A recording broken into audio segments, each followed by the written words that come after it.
Bismillahirrahmanirrahim. Assalamualaikum warahmatullahi wabarakatuh. Alhamdulillahilladzi an'amana bi ni'matil imani wal islam. Wassalatu wassalamu ala sayyidina Muhammadin khairil anam. Qala Allah Ta'ala fi kitabihil karim, a'udzu billahi minasy syaithanir rajim. Ya ayyuhalladzina amanu kutiba alaikumus syiyamu kama kutiba alal ladzina min qablikum la'allakum tattaqun. Wa qala Rasulullah sallallahu alaihi wasallam, ista'inu bi ta'amis sahri ala siyamin nahri wa qailulati ala qiyamil laili. Saudara-saudaraku kaum muslimin wal muslimat dimanapun kalian berada, puja serta puji syukur kehadirat Allah Subhanahu wa Ta'ala yang telah memberikan kita nikmat iman dan Islam, sehat walafiat, sehingga pada hari ini kita diperkenankan oleh Allah untuk menjalankan ibadah puasa. Alhamdulillahirabbil alamin. Sholawat besertakan salam semoga selalu tercurah limpahkan kepada Nabi junjungan kita, yakni Habibana wa Nabiyana wa Maulana Muhammad sallallahu alaihi wasallam. Saudara-saudaraku kaum muslimin wal muslimat dimanapun kalian berada, bulan suci Ramadan merupakan bulan yang sangat ditunggu-tunggu oleh seluruh hamba Allah kaum muslimin wal muslimat. Di dalamnya Allah menurunkan rahmat, ampunan, dan karunia-Nya melebihi bulan-bulan yang lain pada umumnya.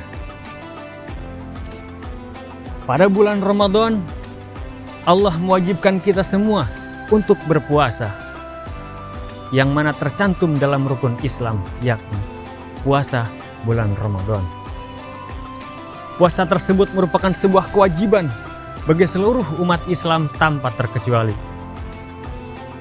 Oleh karenanya, marilah kita menggapai kesuksesan dalam berpuasa di bulan Ramadan.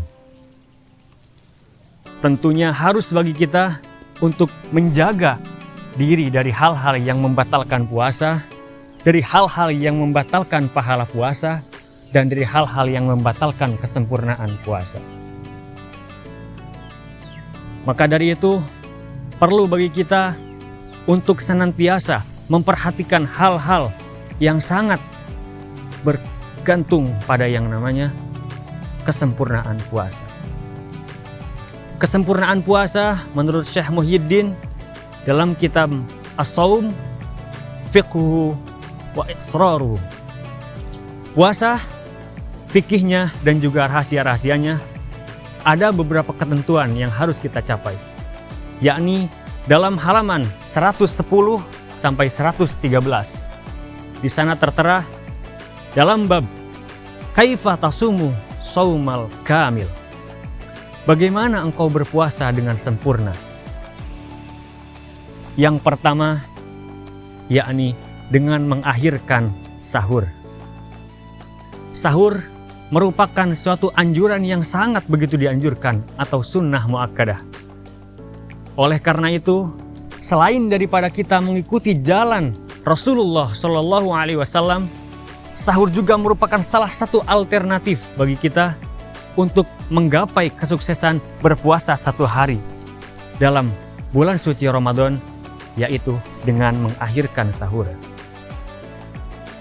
Rasulullah Shallallahu Alaihi Wasallam bersabda, "Wasta'inu bi ta'amis sahri ala siyamin nahri wa qailulati ala qiyamil lail." Minta tolonglah kalian dengan makan di waktu sahur untuk kuat puasa di siang hari, dan tidur di waktu siang untuk kuat bangun di malam hari. Ketentuan yang kedua, yakni menyegerakan berbuka puasa. Selain dalam sahur, berbuka juga adalah sebuah ketentuan untuk menggapai kesuksesan atau kesempurnaan dalam beribadah puasa. Dalam beribadah puasa, berbuka merupakan suatu hal yang wajib, dan menyegerakan berbuka puasa adalah sebuah sunnah yang sangat dianjurkan. Rasulullah Shallallahu Alaihi Wasallam bersabda, "La yazalun nas bi khairin ma'ajjalul fitrah." Seseorang senantiasa dalam kebaikan selama mereka menyegerakan berbuka puasa. Berbuka puasa bukan hanya sekedar amalan yang wajib kita kerjakan, namun juga ada sebuah kesunahan, yakni menyegerakan dalam berbuka puasa. Yang selanjutnya yakni adalah istiqomah sholat tarawih. Sholat tarawih adalah sholat yang sangat dianjurkan pada bulan Ramadan, pada bulan yang sangat mulia ini. Sholat tarawih dalam bulan-bulan yang lain tidak dianjurkan. Oleh karenanya, sunnah bagi kita untuk menyempurnakan sholat-sholat tarawih yang begitu banyak faidahnya, yang begitu banyak manfaatnya bagi kita semua. Sholat tarawih menurut Syekh Muhyiddin ada 3 faidah. Yang pertama yakni hadmu at-ta'am, summa tangsyitul jismi wa maghfiratur dzunubi. Yang pertama yakni menghancurkan makanan-makanan yang ada di dalam perut. Perut kita diberi waktu untuk istirahat, untuk supaya mengolah makanan lebih sempurna, supaya daya kesehatan kita meningkat, supaya kesehatan dalam tubuh kita menjadi kuat, adalah salah satu dari faidah sholat tarawih. Kemudian tangsyitul jismi, yakni membuat kita lebih rajin dalam beribadah, membuat kita lebih rajin dalam menggapai kesuksesan, dalam menggapai kesempurnaan di bulan Ramadan ini. Yang ketiga, maghfiratuz dzunubi, yakni mengampuni dosa-dosa. Dosa-dosa yang telah kita lakukan, baik disengaja ataupun tidak disengaja. Entah itu kita sedang dalam keadaan sehat atau dalam keadaan sakit. Entah itu kita dalam keadaan sadar ataupun tidak sadar. Salah satu faidah dari sholat tarawih adalah maghfiratuz dzunubi, yakni menghapus dosa-dosa yang telah kita lakukan. Kemudian ketentuan yang keempat, ketentuan yang selanjutnya yakni menjaga lisan.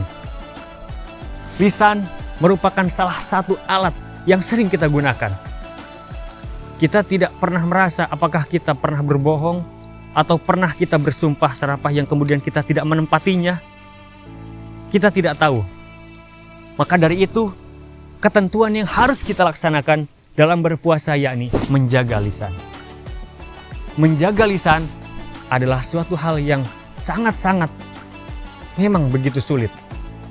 Tapi lisan akan menjadi saksi bahwa kita puasa di bulan Ramadan dengan berusaha menggapai kesempurnaannya jika kita meninggalkan yang namanya dusta, jika kita tinggalkan yang namanya sumpah palsu, jika kita tinggalkan yang namanya berbohong, dan lain sebagainya. Puasa tidak hanya sekedar menahan lapar, tapi juga menahan lisan kita untuk berbicara yang tidak-tidak. Menahan lisan kita untuk berbicara yang benar. Menahan lisan kita untuk selalu berbicara yang baik dan meninggalkan yang tidak penting. Kemudian yang selanjutnya yakni menjaga syahwat. Menjaga syahwat merupakan sebuah kewajiban bagi kita, baik itu sedang berpuasa ataupun tidak berpuasa. Apalagi kita yang sedang berpuasa, guna menggapai kesempurnaan dalam puasa, guna menggapai as-shaum al-kamil, puasa yang sangat sempurna yang diterima oleh Allah Subhanahu wa taala, yakni bukan hanya sekedar menahan lapar dan juga haus, bukan, tapi juga menahan hawa-hawa nafsu. Hawa-hawa nafsu yang diharamkan oleh Allah, baik itu pendengaran, baik itu penglihatan, baik itu lisan, semua panca indera kita jaga. Kita jaga dari yang namanya keharaman. Kita jaga dari yang namanya hal-hal yang tidak penting. Kita jaga dari yang namanya syahwat, hawa nafsu, guna menggapai kesempurnaan dalam berpuasa di bulan Ramadan. Idza sumta falyasum sam'aka wa basaraka wa lisanaka 'anil kadhib. Apabila engkau berpuasa, maka puasa juga pendengaranmu, puasa juga penglihatanmu, puasa juga lisanmu dari hal-hal yang berbau dusta, dari hal-hal kebohongan, dari hal-hal yang haram, guna menggapai kesuksesan. Kemudian ketentuan yang selanjutnya yakni membaca Al-Quran. Membaca Al-Quran merupakan sebuah pekerjaan yang mana sangat mulia, apalagi di bulan suci Ramadan. Bulan Ramadan merupakan bulan Al-Quran. Kama qala Allah Ta'ala, Syahrul Ramadan alladzi unzila fihi Al-Quran. Bulan puasa merupakan bulan di mana diturunkannya Al-Quran dari Lauh Mahfuz menuju langit dunia. Dari situ Allah baru menurunkan kepada Rasulnya secara bertahap. Allah menurunkan kepada Rasulnya secara berangsur-angsur. Syahrul Ramadan alladzi unzila fihi Al-Quran, maka dari itu kita dianjurkan untuk membaca Al-Quran. Kita dianjurkan untuk senantiasa memperbanyak bacaan Al-Quran. Karena di dalam bulan suci Ramadan, amalan dilipat gandakan sampai 1000 kali lipat. Sampai 1000 kali lipat. Masya Allah. Kemudian amalan yang selanjutnya, ketentuan yang selanjutnya, yakni meningkatkan ketakwaan. Takwa atau menjalankan suatu perintah yang Allah perintahkan dan menjauhi segala larangannya adalah sebuah alternatif bagi kita untuk menggapai yang namanya as-shaum al-kamil. Qala Allah Ta'ala fi kitabihil karim, Ya ayyuhalladzina amanu kutiba alaikumus syiyamu kama kutiba alal ladzina min qablikum la'allakum tattaqun. Wahai orang-orang yang beriman, diwajibkan bagi kalian dan juga orang-orang yang sebelum kalian puasa agar kalian bertakwa. Semoga kita semua dalam keadaan yang mana selalu senantiasa diberkahi oleh Allah, dan juga dilindungi oleh Allah, dan senantiasa diberikan kemampuan untuk menjalankan ketentuan-ketentuan yang telah ditentukan oleh Syekh Muhyiddin, yang telah dituliskan oleh Syekh Muhyiddin dalam kitab As-Shaum Al-Fiqhu wa Asraruhu. Wallahu a'lam bishawab. Billahi taufiq wal hidayah wa ridha wal inayah. Wassalamualaikum warahmatullahi wabarakatuh.